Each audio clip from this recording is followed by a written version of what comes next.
We live in a throwaway culture. When something breaks, most of us reach for our wallets, ready to order a replacement on Amazon. But volunteers at a nonprofit called Repair PDX reach for their toolboxes instead. It's all free, and for the community, it's reason to celebrate. Like setting up for a play. From the basement of Northeast Portland's Levin Community Common House, the beginnings of something extraordinary. Preparations for a gathering where broken isn't the end of the story. Let's grab another table and put it in there. Energy is just outrageous. Where busted belongings This is the hand sewing table. get a second chance. We're setting up for a repair cafe. It's where volunteers fix people's broken household stuff for free. Lauren Gross co-founded Repair PDX in 2013. There's always a rush and then it settles down on And every month There's since, another rush and then it settles down. It's kind of funny. it's a chance to fix the fixable. We had a chicken, you know, like one of those electronic chickens that lays eggs. Well, it wasn't laying eggs, so we fixed it. Community members arrive bearing all things broken. This is my little backpack named Pierre, Pierre's zipper won't zip. so sometimes it doesn't connect. I dropped this alarm clock maybe like 4 feet and Alarm clocks that won't ring. My kettle, electric kettle hot pot, which I cannot survive without it. Hot pots that won't get hot. Question is it getting power even up to the switch? We're going to clean the contacts, and if that doesn't do it, we'll have to do surgery and open it up and see what's not letting it work. He's good. He's really good. Attendees are paired up with volunteers. My nickname with my kids growing up was Mr. Fix-It. A retired mechanical engineer, Jim Harger, is one of 30 volunteer fixers, bringing the old Yeah, it's a silk blanket. back to life, and all for free. Now it has new life. Yay! Now I have access to the button. I don't feel that it's wise or smart to pile things up in a landfill when we can make them work longer term.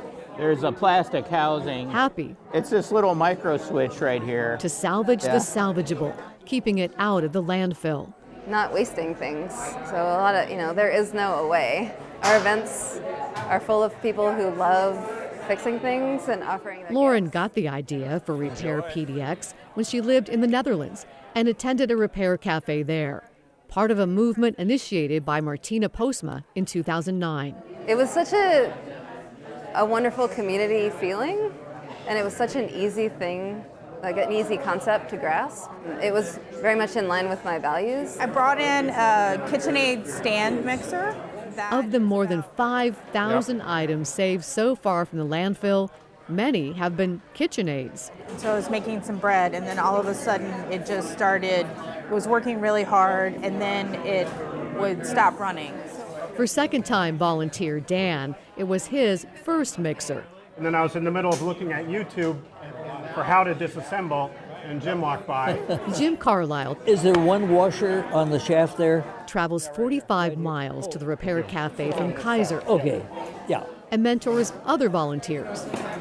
So now we're ready to put it back on there, huh? It's a feel good. At 92, Yeah, I also fix toasters, so Jim knows how to fix just about anything. anything but a broken heart and a football game. I don't fix football games. Jim knew which gear would be broken. He even had the spare part they needed. I had the part with me. Like, what?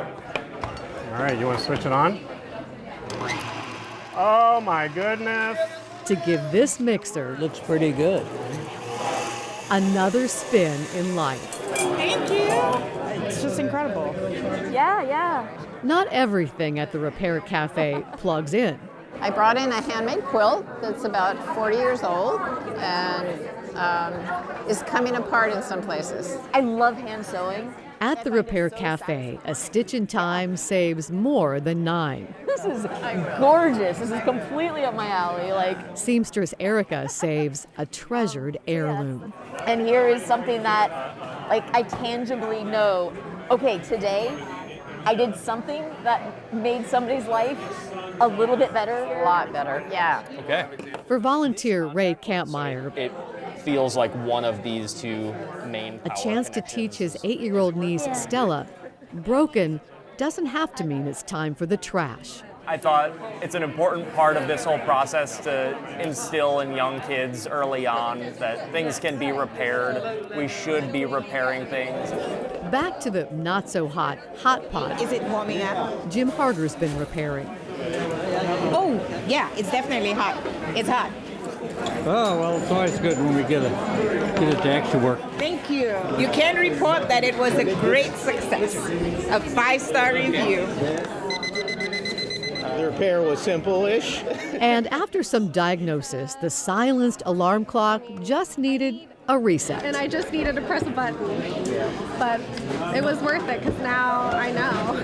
So just take a pliers And thanks to volunteer Cheryl, and do a little squeeze on that side. Jill and her backpack Pierre And can smile again. all fixed. Pierre's happy. My mom would be proud. Melissa's prized quilt Gorgeous. looks like new. I love it. A mended quilt, It's like folding sheets, right? a patchwork of people, Perfect. community, Oh my gosh. stitched together to help save the planet. Oh yeah, I would love that. My hope for the future is that we recognize the items that we create are precious, they're worth taking care of. It's the best 3 hours I spent in a long time. The next Repair Cafes are December 13th and January 10th, always the second Saturday of the month at Levin Community House at 5431 Northeast 20th Avenue in Portland. If you'd like to volunteer or donate to support the nonprofit, check out their website, repairpdx.org.